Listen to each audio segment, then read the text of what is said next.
नमस्कार दोस्तों, मैं अनुज आप सभी का स्वागत करता हूं आज की क्लास में। साथियों, आज की क्लास में हम डिस्कस करेंगे मुगल वंश के बारे में। इससे पहले हम लोगों ने समाप्त किया सल्तनत काल और आज की क्लास में हम डिस्कस करेंगे मुगल वंश के बारे में। तो शुरू करने से पहले आप लोगों से गुजारिश है कि वीडियो को अंत तक देखिए और पसंद आए, आपके लिए यूजफुल लगे तो लाइक, शेयर एंड सब्सक्राइब जरूर करिए। तो आइए शुरू करते हैं मुगल वंश। तो साथियों, मुगल वंश का जो टाइम पीरियड है वो 1526 से 1857 ईस्वी तक माना जाता है, किंतु ये मुख्य रूप से जो इसका चरमोत्कर्ष था वो 1526 से 1707 तक ही माना जाता है। मतलब बाबर से औरंगजेब तक के शासनकाल को मुख्य रूप से मुगल वंश का शासनकाल माना जाता है। इसके बाद धीरे धीरे इसका प्रभाव कम होता गया और 1857 में अंग्रेज़ों द्वारा बहादुर शाह जफर द्वितीय को हरा करके या पराजित करके पूर्ण रूप से मुगल वंश की समाप्ति कर दी गई। तो इसी मुगल वंश के बारे में आज हम लोग चर्चा करेंगे। तो सबसे पहले बात कर लेते हैं इसके संस्थापक की। संस्थापक कि मुगल वंश के संस्थापक कौन थे? तो संस्थापक इसके बाबर थे। बाबर के पूरे नाम के बारे में बात करें तो जहीरुद्दीन मोहम्मद बाबर। इनका पूरा नाम जहीरुद्दीन मोहम्मद बाबर था।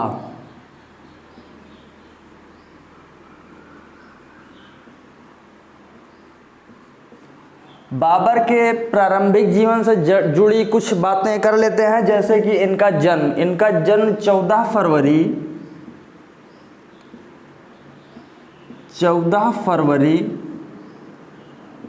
1483 ईस्वी को हुआ था। 1483 ईस्वी को इनका जन्म हुआ था। जन्म तिथि याद रख सकते हैं 14 फरवरी। इसी दिन एक विशेष दिवस मनाया जाता है जिसे आप लोग अच्छे तरीके से जानते हैं। उसी हिसाब से आप जन्म तिथि याद रख सकते हैं आसानी से, 14 फरवरी 1483। और इनकी माता का नाम जो था, बाबर की माता का नाम कुतलुग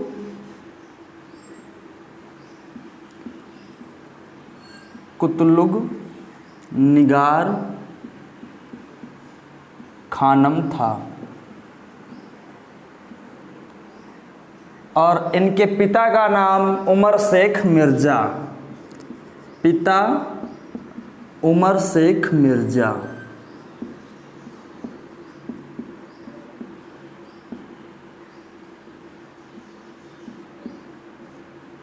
इनके पिता फरगना नाम के छोटे से क्षेत्र के शासक थे। फरगना के शासक। और जो वंश था, जैसे कि इनकी माता ये चंगेज के या मंगोल वंश से संबंधित थे। चंगेज खां की फैमिली से संबंधित थी, मंगोल। तथा जो उमर शेख मिर्जा थे ये तुर्कों से संबंधित थे और तुर्क शासक तैमूर के संबंधी थे। तो दो वंश, मंगोल और तुर्क को मिलाकर के बाद में जो स्थापना हुई मुगल की, मंगोल प्लस तुर्क, ये जो मंगोल के रूप में मंगोल और तुर्क मिलके मुगल के वंश में आगे बना। मुगल का शाब्दिक अर्थ होता है बहादुर। मुगल का शाब्दिक अर्थ बहादुर होता है। तो इस प्रकार से इसके प्रारंभिक जीवन से जुड़ी बातों को आप लोगों ने देखा कि बाबर का बचपन का नाम जहीरुद्दीन या पूरा नाम जहीरुद्दीन मोहम्मद बाबर था। जन्म 14 फरवरी 1483 ईस्वी को हुआ। इसके बाद इसकी माता जो मंगोल से संबंधित थी, मंगोल वंश से, वो कुतलुग निगार खानम जिनका नाम था, और पिता उमर शेख मिर्जा जो तैमूर के संबंधी थे। इसी प्रकार जब 1494 ईस्वी में, लगभग 1494 ईस्वी में उमर शेख मिर्जा की मृत्यु हो जाती है। उमर शेख मिर्जा की मृत्यु के बाद लगभग 12 वर्ष की अवस्था में बाबर को फरगना के सिंहासन पर बैठना पड़ा। 1494 ईस्वी में फरगना का शासक बना। फरगना का शासक।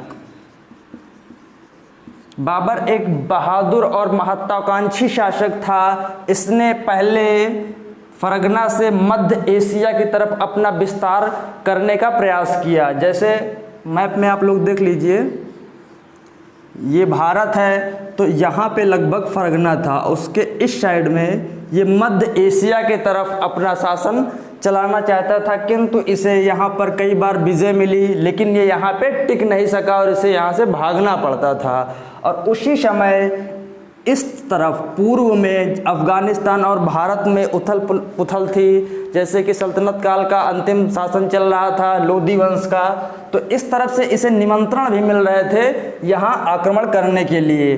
तो इसने पहला आक्रमण किया काबुल पे और काबुल पर विजय प्राप्त की। बाबर ने काबुल पर विजय प्राप्त की और इसी विजय प्राप्त करने के बाद इसने पादशाह की उपाधि धारण की। तो ये क्वेश्चन बनता है कि बाबर ने पादशाह की उपाधि कब धारण की? तो काबुल पर विजय प्राप्त करने की खुशी में या काबुल पर विजय प्राप्त करने के उपलक्ष्य में इसने पादशाह की उपाधि धारण की। पादशाह का अर्थ बादशाह ही होता है। इससे पहले के जो इसके शासक थे, पूर्वज थे, वो तुर्क की उपाधि धारण करते थे, किंतु ये पहला शासक था जिसने पादशाह की उपाधि धारण की। और इस युद्ध में जीत के बाद इसे ये भी लग गया कि पश्चिम को जीतने से ज़्यादा आसान पूर्व को जीतना है। तो इस तरफ का अभियान रोक करके इसने इस तरफ रुख किया, पूर्व की दिशा में। और उसके बाद पहला आक्रमण काबुल पे करके काबुल को जीत लिया। और भारत पर इसका पहला आक्रमण जो माना जाता है वो 1519 ईस्वी में 1519 ईस्वी में यूसुफजाई जाति के विरुद्ध माना जाता है। यूसुफजाई जाति के विरुद्ध।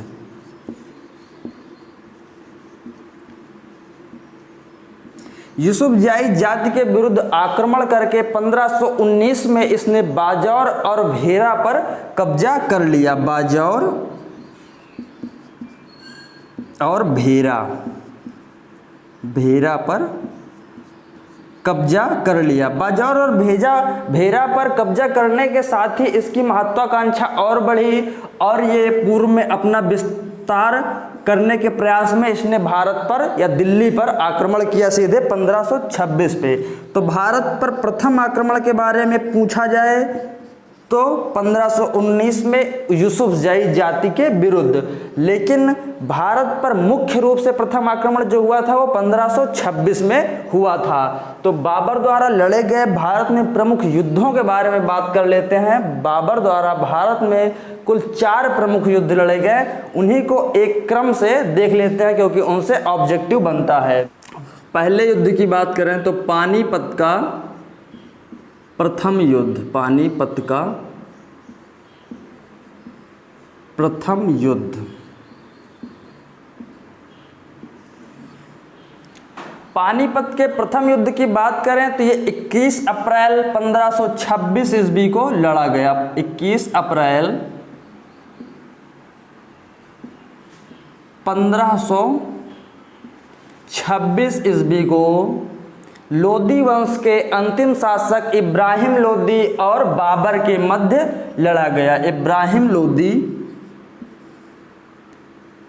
इसमें बाबर ने इब्राहिम लोदी को पराजित किया। इब्राहिम लोदी को पराजित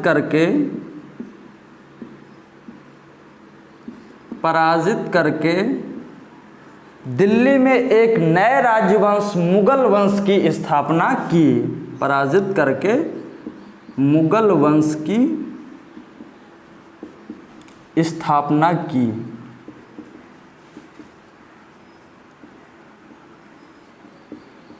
और इब्राहिम लोदी रणभूमि में मारा गया। इसी युद्ध के दौरान इब्राहिम लोदी मारा गया और इस युद्ध को जीतने के बाद बाबर के पुत्र हुमायूं ने बाबर को कोहिनूर हीरा भेंट किया।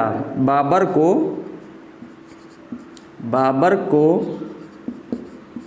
हुमायूं ने कोहिनूर हीरा भेंट किया। कोहिनूर हीरा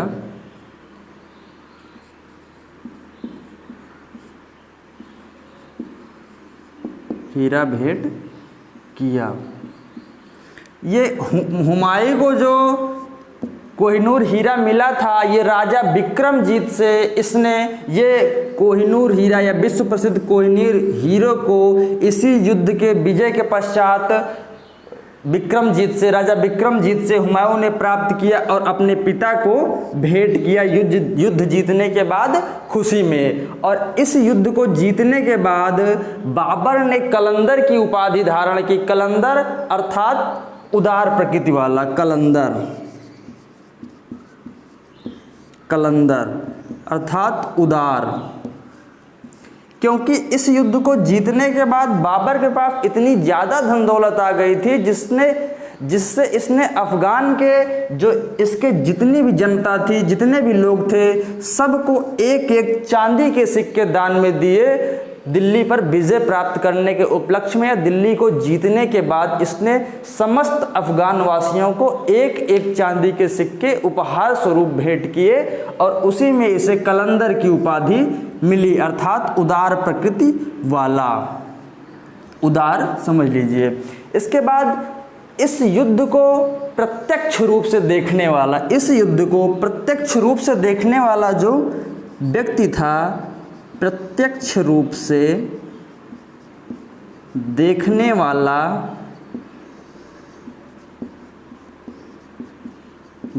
व्यक्ति जो था वो थे गुरु नानक। गुरु नानक ने इस युद्ध को प्रत्यक्ष रूप से देखा था। गुरु नानक।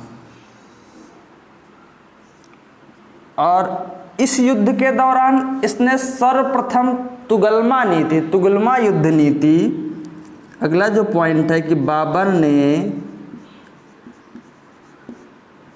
किस युद्ध में सर्वप्रथम तुगलमा पद्धति का प्रयोग किया, तो तुगलमा पद्धति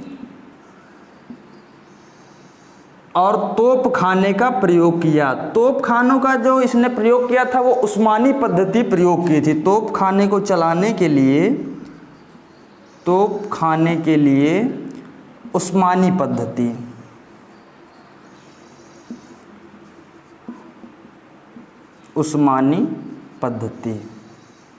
उस्मानी पद्धति कि दो तरफ गाड़ियां और बीच में तोप लगा करके या तोप रख के चलाना, यही उस्मानी पद्धति थी। और इस युद्ध में जो इसके दो प्रमुख निशानेबाज थे, दो प्रमुख निशानेबाज बाबर के,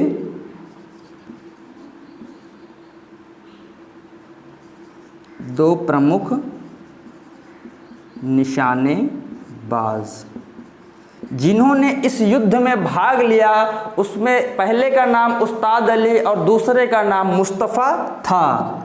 उस्ताद अली और मुस्तफ़ा, तो ये प्रमुख दो निशानेबाज थे जिन्होंने बाबर की ओर से पानीपत के प्रथम युद्ध में भाग लिया था। तो बाबर द्वारा भारत में प्रमुख रूप से लड़े गए प्रथम युद्ध से बनने वाले इंपॉर्टेंट पॉइंट, जिनमें पानीपत का प्रथम युद्ध इसका नाम था और ये 21 अप्रैल 1526 को लड़ा गया। तो किसके विरुद्ध लड़ा गया था? तो इब्राहिम लोदी के विरुद्ध लड़ा गया था। बाबर ने इस युद्ध में इब्राहिम लोदी को पराजित करके एक नए वंश मुगल वंश की स्थापना की। इसके बाद इस युद्ध को जीतने के पश्चात हुमायूं ने बाबर को कोहिनूर हीरा भेंट किया और कोहिनूर हीरा हुमायूं को प्राप्त हुआ था राजा विक्रमजीत से। इसके बाद इस युद्ध के बाद इसे कलंदर की उपाधि मिली। कलंदर की उपाधि इसलिए क्योंकि दिल्ली पर विजय प्राप्त करने के उपलक्ष्य में इसने सभी अफगान वासियों को एक एक चांदी के सिक्के उपहार स्वरूप भेंट किए थे। इसके बाद इस युद्ध को प्रत्यक्ष रूप से देखने वाला जो पहला व्यक्ति था वो गुरु नानक थे। और अगला तुगलमा युद्ध नीति, तुगलमा युद्ध नीति और तोप खाने का प्रयोग बाबर ने सर्वप्रथम किस युद्ध में किया था? तो पानीपत के प्रथम युद्ध में किया था। इसके बाद इसके दो प्रमुख निशानेबाज थे। पानीपत के प्रथम युद्ध में जो इसके प्रमुख दो निशानेबाज थे वो उस्ताद अली और मुस्तफ़ा थे। इसके बाद बात करते हैं बाबर द्वारा लड़े गए भारत में दूसरे युद्ध के बारे में, जिसे खानवा का युद्ध नाम से जाना जाता है। खानवा का युद्ध ये 16 मार्च 1527 ईस्वी को लड़ा गया। 16 मार्च 1527 ईस्वी को लड़ा गया। खानवा के युद्ध में बाबर ने महाराणा सांगा को पराजित किया और जीतने के बाद महाराणा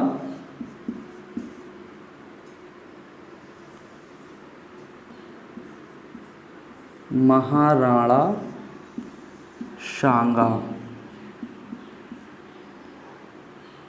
खानवा का युद्ध बाबर एवं महाराणा सांगा के मध्य लड़ा गया 1527 में, और ये बाबर द्वारा भारत में लड़ा गया दूसरा युद्ध था। इसमें महाराणा सांगा की पराजय हुई और जीतने के बाद बाबर ने गाजी की उपाधि धारण की। गाजी की उपाधि।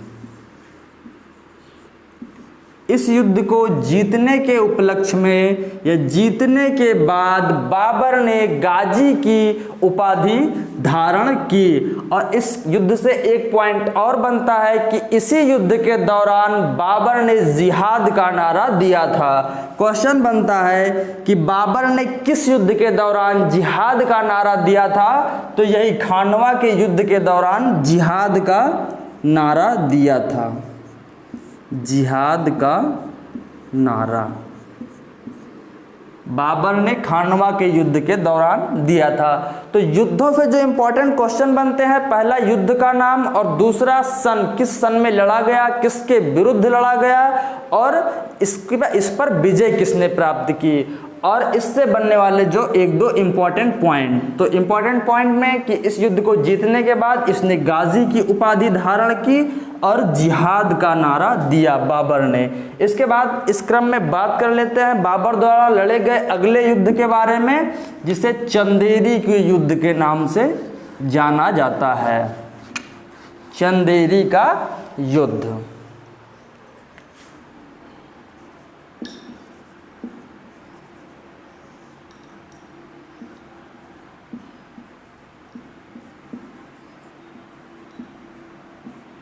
उनतीस जनवरी 1528 ईस्वी। ये बाबर द्वारा लड़ा गया भारत में तीसरा प्रमुख युद्ध था। चंदेरी का युद्ध जो 29 जनवरी 1528 ईस्वी को मेदनी राय और बाबर के मध्य लड़ा गया। मेदनी राय को पराजित किया किसने? बाबर ने। मेदनी राय को पराजित किया। और इस युद्ध को जीतने के बाद मेदनी राय की दो पुत्रियां थी। मेदनी राय की दो पुत्रियां थी और उस दोनों पुत्रियों को इसने बंदी बना लिया था और अपने बेटे एक हुमायूं को हुमायूं और कामरान को सौंप दिया था। मेदिनी राय की दो पुत्रियों में से एक को हुमायूं और एक को कामरान को सौंप दिया था।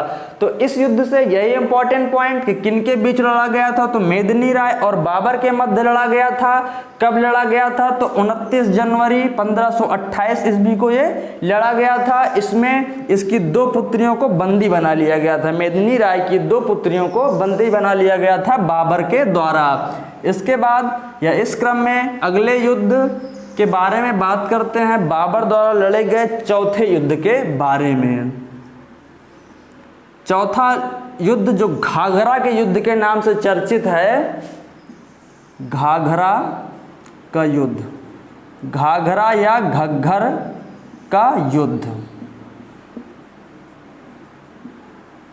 ये घग्गर नदी के तट पे लड़ा गया और 5 अप्रैल 1529 ईस्वी को इसकी शुरुआत हुई।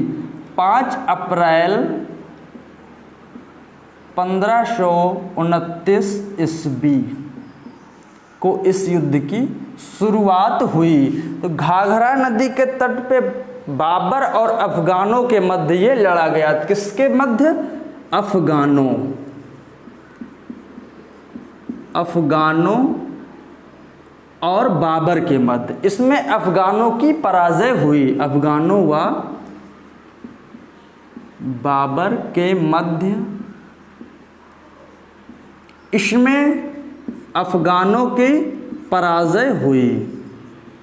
बाबर द्वारा भारत में लड़े गए 4 प्रमुख युद्ध और चारों में बाबर ने विजय प्राप्त की। चारों एक क्रम से 1526, 1527, 1528 और 1529 में लड़े गए। ये बाबर द्वारा भारत में लड़ा गया अंतिम युद्ध था। बाबर द्वारा लड़ा गया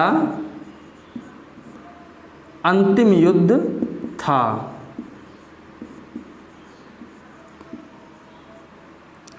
इस युद्ध से एक क्वेश्चन और बनता है कि मध्यकालीन भारत के इतिहास से संबंधित हुआ प्रथम युद्ध कौन था जिसमें जल और स्थल दोनों स्थलों पर सेनाएं लड़ रही थी। जल और थल दोनों जगहों पर या दोनों स्थलों पे युद्ध, दोनों स्थलों पर युद्ध हो रहा था। तो घाघरा के युद्ध से इंपॉर्टेंट क्वेश्चन कि 5 अप्रैल 1529 ईस्वी को ये स्टार्ट हुआ और बाबर व अफगानों के मध्य लड़ा गया। इसमें अफगानों की पराजय हुई, बाबर ने इसे जीत लिया और ये भारत में बाबर द्वारा लड़ा गया अंतिम युद्ध था। और अगला पॉइंट जो है जल और थल दोनों स्थलों पर लड़ा गया, ये मध्यकालीन भारत में प्रथम युद्ध था। और इसके बाद 1530 ईस्वी में बाबर की मृत्यु हो गई। 1530 ईस्वी में बाबर की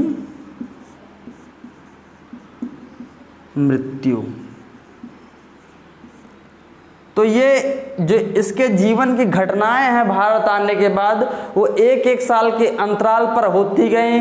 जैसे कि 1526 से स्टार्ट हुआ इसका शासन भारत ने। 1526 ईस्वी में मुगल वंश की स्थापना की इसने भारत में और पहला युद्ध पानीपत का प्रथम युद्ध 1526 में लड़ा इसके द्वारा और इसने विजय प्राप्त की। इसके बाद दूसरा युद्ध जो लड़ा गया वो खानवा का युद्ध 1527 ईस्वी में इसने लड़ा और उसमें भी विजय प्राप्त की महाराणा सांगा के खिलाफ। इसके बाद तीसरा युद्ध 1528 में मेदिनी राय के विरुद्ध और उसमें भी बाबर की विजय हुई। इसके बाद चौथा और अंतिम युद्ध घाघरा का युद्ध जो 1529 में अफगानों एवं बाबर के मध्य लड़ा गया था और इसमें भी बाबर की विजय हुई। और इसके बाद 1530 में उसकी मृत्यु हो गई और 1530 में ही इसके पुत्र हुमायूं ने इसके उत्तराधिकारी के रूप में दिल्ली के सिंहासन पर आसीन हुआ। तो आज की क्लास में इतना ही। मिलते हैं अगली क्लास में हुमायूं के साथ, हुमायूं के जीवन काल के साथ। तब तक के लिए नमस्कार, जय हिंद।